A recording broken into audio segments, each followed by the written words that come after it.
Las opiniones y comentarios vertidos en este programa no son responsabilidad de TV Azteca, sino de quien las emite.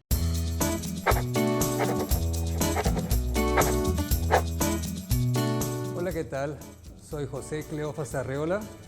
Soy director de Tropical Mocha, una empresa que tiene 70 años de producir café Sabarex, la primera empresa regional que se dedicó a la producción de cafés de calidad. Si alguien sabe de café en nuestra región, es Cleófas Arreola. Hoy con Pepe Bernal lo tenemos y muchas gracias, amigo, por haberte decidido a platicar con nosotros. ¿Cómo estás? Muy bien, Pepe, al contrario, muchas gracias. Gracias por recibirme aquí en tu casa. Oye, a ver, platícame. 70 años de Café Sabarex, qué impresionante. Obviamente tú no lo fundaste, lo fundó tu padre, pero es muchísimos años para una empresa, muchísimos años para una tradición. Fíjate que hay algo muy interesante, porque mucha gente no sabe que en los años 50, cuando se inicia Café Sabarex, las carreteras de Tijuana a Mexicali no existían como tal. No, tenías que ir por acá, por Estados Unidos, ¿no? Entonces el café tenía que llegar a Ensenada. Mira En grano, ¿sí? Okay. Esos son los inicios de Café Sabarex. Entonces, hubo esta familia que decidió crear un café local, un café regional. Y cuando lo hicieron, se les ocurrió algo muy sencillo. Porque eran gente como tú. Les gustaba solamente lo mejor. Ay, no, bueno. Y Sí me conoces, sí me conoces. Y entonces decidieron hacer el mejor café que podían a partir de granos mexicanos. Porque anteriormente llegaban granos de donde fuera. Y ellos comenzaron a buscar los mejores granos en el país. No sé si sepas, Pepe, pero fíjate que una de las cuestiones más importantes para encontrar un sabor en una taza de café es el origen del grano. En México tenemos 13 regiones productoras de grano. 13. 13. O sea, no nada más Chiapas, o sea, porque uno piensa en Chiapas y punto, ¿no? La gente piensa Chiapas, Veracruz y Oaxaca.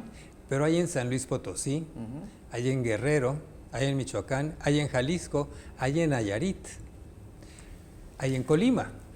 Y cada uno de estos granos va a tener un sabor muy distinto por dos motivos. Uno, el terruño, claro, como los vinos, ¿no?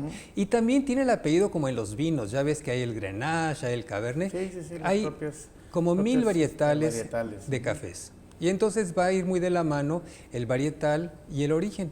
Cuando hablamos de un café de origen como ahora Cleo by Sabarex, que ves que hay 3 orígenes básicamente, Chiapas, Veracruz y Oaxaca. Soy fan del café. Eso me da tanto gusto, eso me encanta. Yo en mi casa siempre está Cleo ahí. Excelente, me da muchísimo gusto. Y gracias por dejarnos entrar en tu casa, como lo hacen muchos de tijuanenses. Pero fíjate que decidimos crear este café que mostrara una característica especial de una de las 3 zonas más importantes productoras de café en México. No sé si viste un detalle, el café de Chiapas tiene en su empaque el diseño de unas flores. Esas son las flores típicas de los textiles de Chiapas. El de Veracruz tiene el típico textil de Veracruz y el de Oaxaca tiene ellos. Entonces, si los juntas los 3, vas a darte cuenta de que no son iguales. Los coloridos son similares, la forma de las flores son distintas y eso habla un poquito de esa originalidad, de esa personalidad que tiene cada uno de los estados. Sí, es que luego pensaría uno, el café, sobre todo la gente que no toma mucho. Yo, por ejemplo, como decía mi abuela, sin azúcar, sin leche, el café negro como debe de ser. Eso decía mi abuela, que si no, no sabías tomar café, si no lo tomabas de esa manera. Y la verdad, toda mi familia, mis hermanos, mi madre, nos encanta el café así negro. Y dices, café negro, y dices, ¿por qué tienes que especificar negro? Más bien debería ser al revés, ¿verdad? Tú pides café y no tiene nada y luego le pones todo lo demás. Pero no hablemos tanto del café, sino hablemos de ti, Cleófas. O sea, tú te creaste oliendo a café, ¿no? Pues mira, realmente yo comencé tarde en el café, pero me pasó algo muy interesante, ¿sabes? Que cuando comencé a aprender del café, porque al principio, y te voy a ser muy franco, a mí no me gustaba la idea de trabajar en un negocio del café. No me preguntes por qué, pero me parecía que no era lo mío. Y de pronto como una resistencia, Una resistencia. Y de pronto fui a tomar un curso, y sabes que se me abrieron los ojos, porque resulta que ahí fue donde aprendí dónde se da el café. El café tiene que hacer un viaje larguísimo para llegar desde el grano hasta la taza. Yo no sabía nada de eso. Yo pensaba que el café venía en una bolsita y ya. Pues no, resulta que este es el fruto de un camino larguísimo, ¿no? Y ahí me comenzó a gustar mucho. Y luego comencé a aprender un poquito de café. Tomé cursos aquí, tomé cursos allá. Y luego tuve la fortuna, fíjate, de que yo creo que hace como un poquito más de 20 años, comencé a participar en la ASCA, que es la Asociación de Cafés de Especialidad de América, y me invitaron a ser parte del primer grupo de jueces certificados internacionales para competencias. Ahora, esta parte de ser juez fue un tema porque ya sabías, porque estabas aprendiendo del tema? ¿Qué hiciste? Porque yo veo una campaña de relaciones públicas ahí y al mismo tiempo un gusto de participar, ¿no? Mira, lo que pasa es que esto del café, como lo tomamos ahora, es algo nuevo realmente. Hace 20 años no se tomaba el café como lo tomamos ahorita. Es más, yo te puedo decir que en Tijuana, hace 8 años, nadie sabía lo que era un barista. Claro. Cuando yo comentaba que decía, fíjate que fui a un concurso de baristas, me decían, tú eres varita. Y yo, ¿varita? ¿Qué es varita? No, ellos querían decir barista, costaba trabajo. Y entonces te digo, hace como 20 años comienza esto. Y yo tuve la fortuna de estar en un medio donde se estaba gestando los campeonatos, porque finalmente un barista es un profesional de la máquina de café. Claro. Y una de las cuestiones que me gusta... Pero no solamente de la máquina, sino también de la producción como tal del café, ¿o no? Bueno, no. El barista básicamente tiene una labor muy específica, es hacer lo mejor que puede con el grano de café que recibe. Ya que lo recibe. El café viene tostado. Ahí la cuestión de él es molerlo, dosificarlo y prepararlo. Ya. Y fíjate que él le va a agregar un gusto muy particular. Si le pone un poco más de café, va a cambiar el sabor. Si lo muele un poquito de más, va a cambiar el sabor. Si la extracción un poquito más larga o más corta, también va a cambiar el sabor. Y a veces se nos olvida que el último eslabón que toca el café antes de que lo bebamos es el barista. Por eso yo siempre le digo a la gente, mira, si no te gusta el café, regrésalo. Pero si te gusta, dar una propina al barista para decirle que lo está haciendo bien, ¿no? Que lo está haciendo bien. ¿Tiene que ver el agua? Por ejemplo, el tipo de agua que le pones. Tú imagínate, 98% de una taza de café es agua. No puede ser destilada. Tiene que ser agua limpia, insípida, incolora, y además tiene que tener un contenido de lo que le llamamos los sólidos disueltos, que son las sales, ¿verdad? Y hablamos de que para una taza de buena calidad tiene que tener alrededor de 75 a 150 partes por millón. Eso le va a dar un gusto también al café.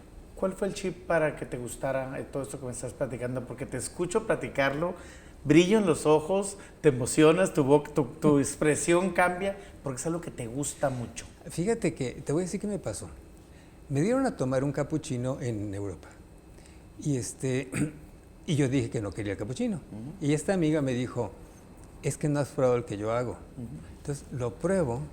Y de verdad que era la gloria, o sea, la leche espumosa, el sabor, era delicioso. A mí no me gustaba el capuchino originalmente porque era, ¿te recuerdas? En un tarrito y una parte era café oscuro, era más clara y luego la espuma, ¿no? Te lo servían y le ponías el azúcar y había que batir y se desaparecía la belleza. Todos los colores. Y yo decía, oye, tanto para esto. Y me lo hizo de una manera distinta, como de manera italiana, y me gustó mucho. De regreso acá comencé a estudiar la manera de hacerlo. Y me costó mucho trabajo espumar la leche, porque cuando espumas la leche de cierta manera, llegas a obtener los sabores más dulces, porque se despega la lactosa del resto de la leche y ahí se desparecen los sabores más dulces de la leche. Y eso viene a cobijar y a resolver los temas amargos del espresso. Entonces es un sabor increíble y me gustó muchísimo lo que yo podía hacer con las manos. Comencé a dar clases acá, comencé a entrenar a la gente porque realmente no había quien lo hiciera. Nadie sabíamos. Yo recuerdo que en alguna vez un grupo en el que participábamos juntos nos diste la historia del café, ¿te recuerdas? Sí. Estábamos en la casa de una amiga mutua y nos diste todo. Y yo decía, ¿por qué tanta historia? O sea, como que siempre ves ese tema de, pues que saquen la fruta, la empaquen, en este caso el grano del café, sí, y que me lo traigan para que lo tosten y me lo sirvan, ¿no? No, realmente hay muchas más cosas atrás. Hay 1000 cosas. ¿Y sabes qué es lo más interesante? Que muchas las desconocemos. Y hasta que no comienzas a querer aprender un poquito, se te abre el mundo y dices, quiero aprender más. Fíjate que tuve la suerte de ir a una hacienda que hay en San Antonio, se llama la Hacienda en San Antonio, en Colima. Es una hacienda espectacular. Y entonces en la hacienda había un pequeño beneficio de café. Y llegué y pregunté y le dije, bueno, ¿y esto de dónde? Y dijo, es que el dueño de la hacienda le encantaba el café y no tenía ni idea de café de dónde venía. Y como no había el que le gustaba, plantó y ahí aprendió. Y es lo que dices, comienzas a plantarlo y te das cuenta que no es nada más plantarlo. Y es que además hay que cuidarlo. Tienen que pasar más de 3 años para que la planta te dé un grano de calidad. 3 años. 3 años. O sea, vas desechando todo ese primer producto. Y después de eso, tienes que elegir los mejores granos. Y después de eso tienes que secarlo y después de eso tienes que tostarlo. Ujú. Y en el Que hay tueste, diferentes tipos de tueste. claro, ¿no? y el tueste le viene a dar ese toque final de sabor. Ese, digamos, sería el punto de partida para el barista. Pero ¿sabes qué es lo que pasa? Que es muy curioso con el café, que la calidad va en un solo sentido.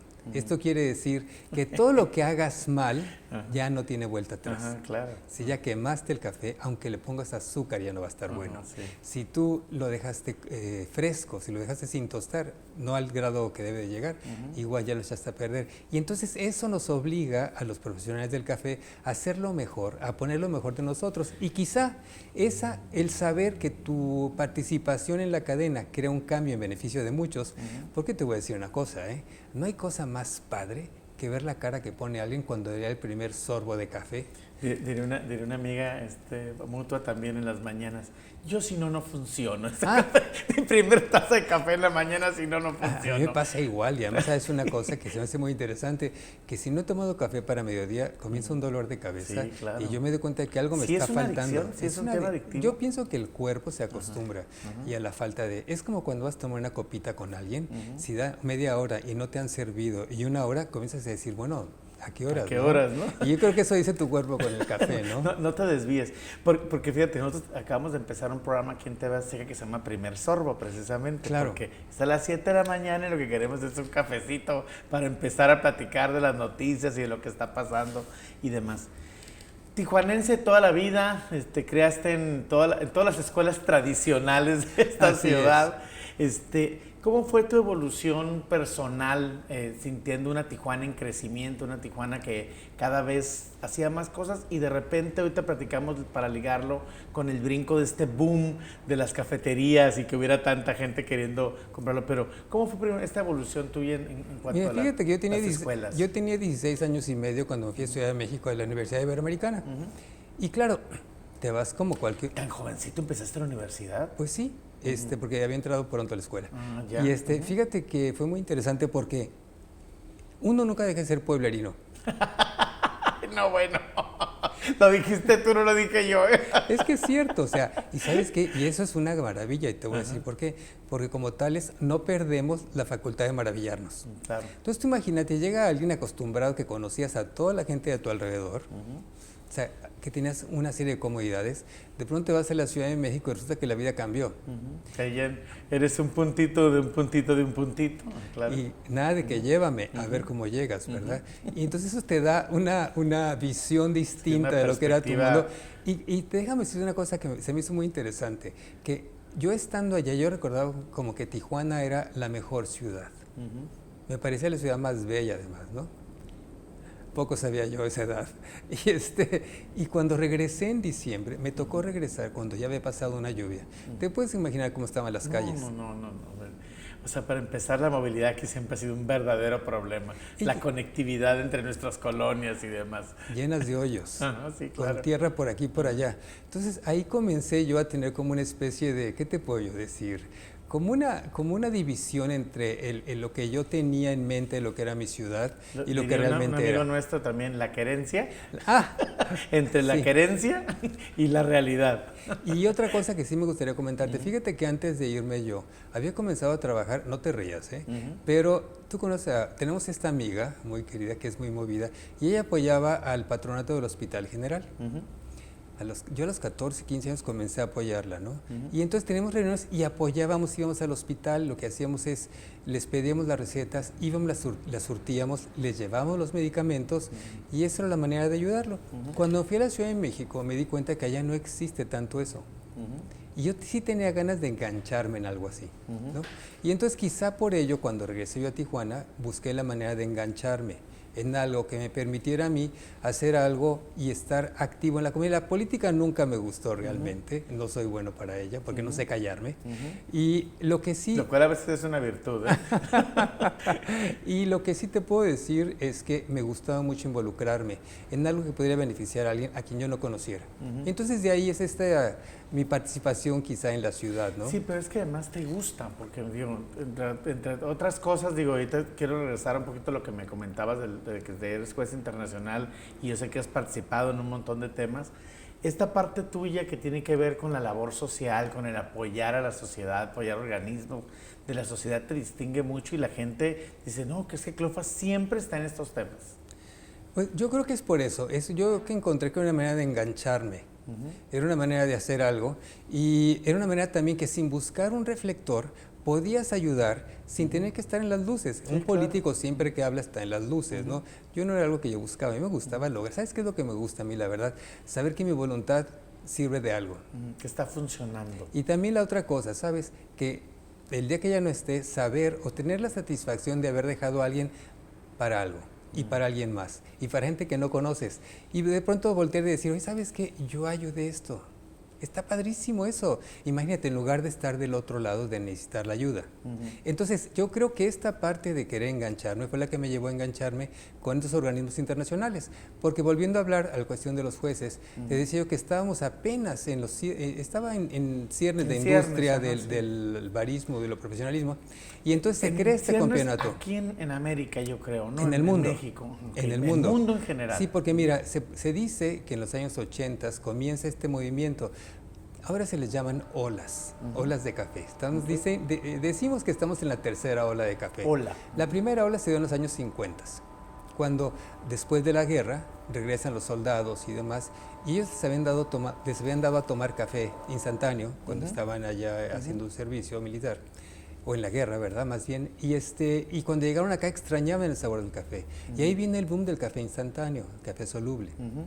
Y las percoladoras, que todo el mundo tomaba. Nunca me ha gustado, pero bueno. Y las percoladoras, que no sé si recordarás, pero era un aparato en el que se ponía el café y agua, y hervía el agua y quemaba el café y seguía quemándolo. Bueno, y la gente era feliz tomándolo con azúcar y leche, ¿no? Ahorita no lo haríamos por nada. Por nada, ni aunque nos paguen. Esa fue precisamente la primera ola. La segunda ola es cuando comienzan a salir al mercado esas cafeteras tipo Mr. Coffee. Y la gente comienza a buscar cafés mejores que no estuviesen tan quemados. Y la tercera ola se da con el boom de las cafeterías, cuando hay profesionales que se fijan muy bien en la calidad y proveniencia del café. Se habla también de trazabilidad y coincide esto con la creación en Estados Unidos de la Asociación de Café de Especialidad de América, que fue en los años 80. Todo esto viene de la mano. Entonces, este organismo busca la manera de fomentar la calidad en una taza de café. Por ejemplo, estás en una competencia internacional de café. Quiero suponer que hay diferentes productores, presentan su café. ¿Qué es lo que califican ustedes? Bueno, depende del tipo de competencia, porque hay una competencia que es interesantísima, en la que se llama la Copa de Excelencia o Taza de Excelencia, y ahí son subastas a nivel mundial. Entonces, se premian los microlotes, se premia la producción de un grano de café, y lo que se busca básicamente primero es nivel de acidez, de amargor, de dulzor, el sabor y la sensación en boca. O sea, que a ti no te engañan con algo que estás probando, evidentemente. Pues, ¿sabe qué pasa? Es que hay que entrenar mucho el paladar. Ya. Con decirte que hay una prueba como la de la nariz del vino, que es la nariz del café, y tienes que pasar una serie de exámenes, porque todo esto son certificaciones que tienes que aprobar, ¿no? Y entonces, volviendo al caso de los jueces, te decía que se buscó una manera de premiar el café de calidad y darle difusión. Entonces se crea esta competencia de baristas, y la competencia de baristas se inicia apenas en el año 2000, fíjate. Y había 7 países que participaban. Hoy en día son más de 70 países. Al principio habíamos, creo que 7 jueces. ¿70 países produciendo café? Representando café de calidad, porque en Europa no se produce café, en Estados Unidos tampoco. El café solamente se produce entre el Trópico de Cáncer y el de Capricornio. Pues es como la región del vino y una región del café, vamos a decirlo así. Y por eso se dice que hay tanta similitud entre el vino y el café. La manera de evaluarlo es muy similar. Tú imagínate que cuando se creó la nariz del vino por Gastón Lenoir, después de unos años, la Asociación de Café y la Federación de Café de Colombia se le acercaron para que creara algo similar con el café. De hecho, los kits son muy similares, son escritos por él mismo. Y evalúas este tipo de cosas, evalúas sabores, evalúas sensaciones, evalúas todo esto. Y ahora, ¿cómo haces, por ejemplo, tú al final eres una compañía que produce café, en el sentido de tostarlo, envasarlo y demás? ¿Cómo haces esta mediación entre una producción industrial con esta parte de la calidad? ¿Cómo cuidar estos detalles? Bueno, lo que pasa es que Quizá yo podría decirte que el objetivo de Café Sabarex desde un inicio fue manejar cafés de especialidad. De hecho, en aquella época se decía café de exportación, porque en teoría solamente el café de exportación era de calidad, tenía que cumplir con ciertos requisitos. Y lo hacían basados en la experiencia colombiana. En Colombia solo se exporta el mejor café. Dos tipos, Excelso y Supremo. Y tiene que ser el mejor café, si no, no lo dejan salir. Entonces, con esta idea, cuando se habla de café de exportación, estabas hablando de cafés de calidad. De la calidad Entonces, elevada. desde que se concibió la idea de Café Sabarex, se creó así. Entonces, lo que hemos hecho es seguir esa tendencia, pero afinándola, porque finalmente, así como ha cambiado el clima, ha cambiado también el paladar. Claro, claro. Y hoy en día hay gente que se va refinando, supongo yo, ¿no? Bueno, te voy a decir esto, pero no te rías. A mí se me ocurrió, o sea, yo vi en otros lugares del mundo que estaban vendiendo cafés de sabores. Estoy poniendo mi cara de serio, ¿eh? Yo sé, hazlo, insístelo. Cafés de sabores. Y dije, ay, ya sé, los voy a llevar a México. Y había que buscar las esencias que tienen que ser orgánicas y naturales y demás. Sí, que amalgamaran con que amalgamaran, con entonces lo comenzamos a hacer. Y entonces yo, ya sabes, orgullosísimo, las preparamos y tal. Y luego fui y se les enseñé a mi papá. Y me dijo, déjate de cosas. ¿Quién va a comer eso? ¿Quién va a tomar eso? El café es el café. Y me salí de ahí con la cola entre las patas, pero como soy muy necio, salí al mercado con él. Y creo que sepas que todo mundo hoy en día toma un café de sabor como si fuera cosa de todos los días, ¿no? Como de todos los pero, días, ¿sabes con qué? canela, con no sé qué cosa. ¿Sabes lo que es interesante? Es que cuando comenzamos con un proyecto así es de probar algo distinto, que represente calidad y que le guste a la gente. Claro. Y precisamente por eso te iba a preguntarlo con tu experiencia de ver lo que hacen otros países, obviamente de visitar muchos lugares, de probar muchísimos tipos de café. ¿Para dónde vamos? Porque parecería, con lo que vemos en las cafeterías, con las preparaciones, con las diferencias, pues parece que ya llegamos a un nivel, ¿no? Que difícilmente podemos seguir más arriba. ¿Va a haber una cuarta ola? ¿Vamos hacia una cuarta ola? Bueno, se dice que ya estamos comenzando la cuarta ola. Pero déjame decirte algo muy interesante. Mira, ¿tú tomas café con leche? No. ¿Un capuchino lo tomas? Bueno, sí tomo capuchino, pero... ¿Con qué tipo de leche? Normalmente, a mí me gusta que sea la leche entera. Okay. Bueno, hay mucha gente que toma ahora leche de soya, leche de coco, leche de arroz. Antes no existía eso. Y entonces yo creo que el mercado se mueve así, se busca algo nuevo. Pero lo que sí quiero decirte es que el café, el mundo del café, se está volviendo cada vez más hacia la calidad. La gente está dispuesta a pagar por un café de calidad. Y ahorita estamos hablando mucho de la trazabilidad. Saber de dónde viene un café, cuál fue el proceso que siguió. Porque fíjate tú una cosa muy interesante. Si tú no cuidas todos los pasos del café, ese café no va a dar lo mejor de sí. Y mira, hablando de competencias, hay una interesantísima que te digo que se llama la Cup of Excellence. Y esta premia a los productores que hacen lo mejor con su grano. Una parte que no te mencioné es que en un proceso del café se hace una fermentación. La fermentación es natural. Se deja que las enzimas se coman los azúcares y cuando terminen de hacerlo, ahí se dice que ya pasó un tiempo de fermentación. Como el vino, qué bárbaro. Pero va más allá ahora como la cerveza, porque ahora están jugando a fermentar el café con levaduras de pan, de cerveza, de champán. Y quiero que sepas que los resultados son espectaculares porque los sabores que se obtienen en ese grano no es nada que se le agregue, ese es un proceso. Cuando está fermentando, en lugar de dejarlo solo, se le ayuda, se le da un empujoncito. Y entonces el resultado es maravilloso. De hecho, en Japón, la gente compra café de estos específicos o exóticos que le llaman a unos precios impresionantes. Para darte una idea, hay un café muy especial que se llama el café Geisha. Este es un café que se encontró en Panamá, en la finca de unos Peterson, y lo encontraron de casualidad. Fue el señor que había creado la Asociación de Café de Especialidad de América, fue de visita y Rachel, de los Peterson, le enseñó un arbolito raro de café. Y él cuando lo vio le dijo, oye, esto es geisha.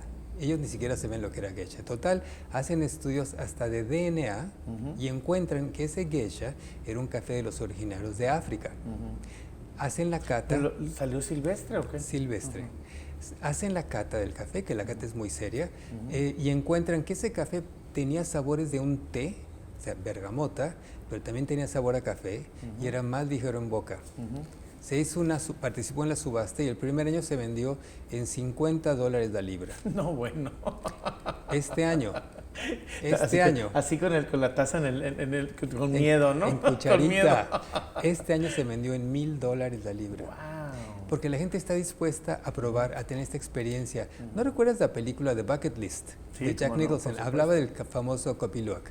El copiloc es un café que lo come una civeta que le llaman que es un animalito, y entonces lo suelta, defeca. ¿no? Ese se recoge y se hace café con él. Bueno, se lava, ¿verdad? Y se tuesta y Sí, sí, prepara. claro. Pero por el proceso de lavado y demás, por eso es tan caro.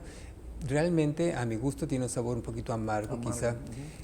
Pero también hay el yacú, y el yacú es uno que comen los pajaritos en una parte del Brasil. O sea que te ha tocado probar todo eso a ti, ¿verdad? Pues de todo y más, imagínate.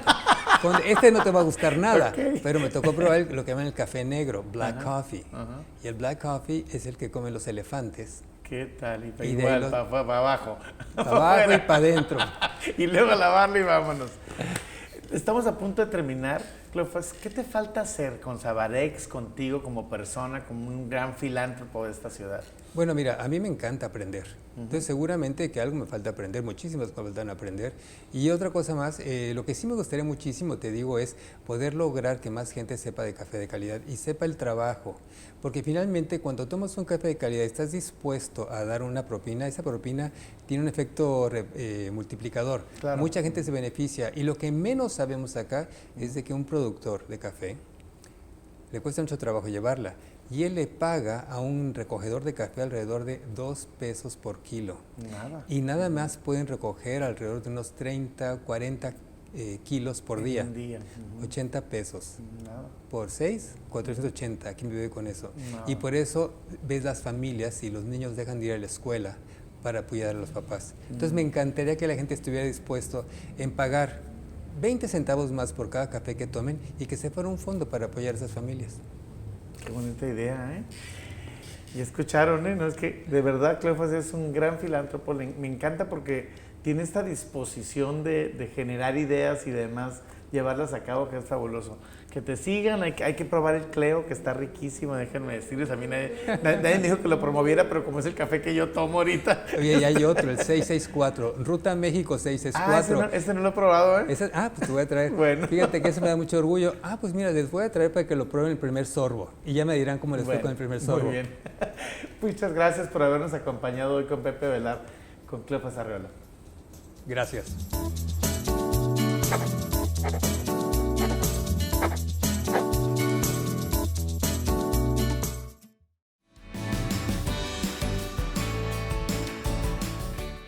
AMAS presentó